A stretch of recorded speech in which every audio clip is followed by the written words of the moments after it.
Studio Ladania. ये सखी आगे कजरी सुने ही गे पूजिया आगे कोई ने सुने छे गे रुबिया तोरे कहै छियो गे मार कोई ने सुने आगे मुनिया चल डीजे में जिजिया के बेर बीतल जाय छै आगे मौसी के बाजार गुलमतियो कलम ये जल्दी आना जिजिया खेले जेब के सखी गांव के पीपरवा तोर के चल लगे बड़ा निक निक जिजिया के बहुत दिन भ गेले नाच करला अब बड़ा नाच बजाई हो हे के झिझिया खेले जेब के सखी गांव के पीपरवा तोर आ बढ़म बाबा फेर तै नजरिया तो घूमबई घरे घर ए कजरी सुनही गे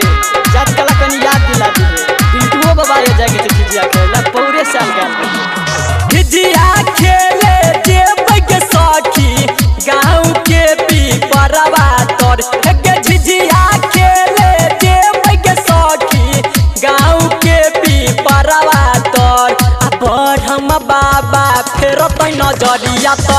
घूमबई घरे घर हे गे बढ़म बाबा फेर तै नजरिया तो घूमबई घरे घर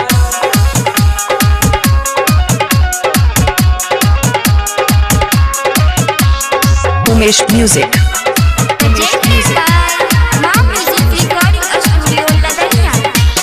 पहिले जेबै पुरनी पोखर पर तब जेबै गुअरवा टोल अरे हाँ के सखी अरे जल्दी जल्दी चल चल दुबाई टोल पछबाई टोल आ बाद में उतरबाइयो टोल न जाके छै हे पहिले जेबै पुरनी पोखर पर तब जेबै कुम्हरवा टोल आ बढ़म बाबा फेर तै नजरिया तो घूमबई टोले टोल हे गे बढ़म बाबा फेर तै नजरिया तो घूमबई टोले टोल हम कर सुन के डैनी बेटा के खेबो बड़ हम तर नाम क्या है आपका? डीजे उमेश सुखीपुर बाजार कनिया भाई खाऊ की नजर लगाबे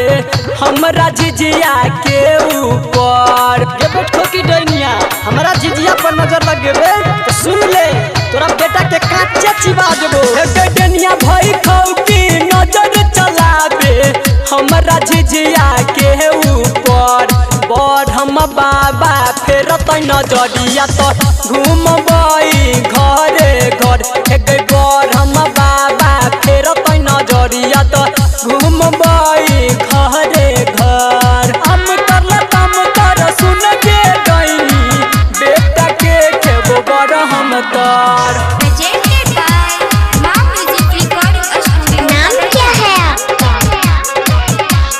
डीजे उमेश सुखीपुर बाजार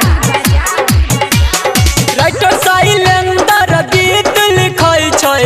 सुनै में लागै छै बेजोर अरे हाँ के सखी कते निमन गावे हे गे आ संगे संगे एकरा जे लकै दियै त अपना सब के त गाबहु ने पड़तै हे गे राइटर साइलेंडर गीत लिखै छै सुनै में लागै छै बेजोर संदीप सुमन झिझिया गाबै छै घुम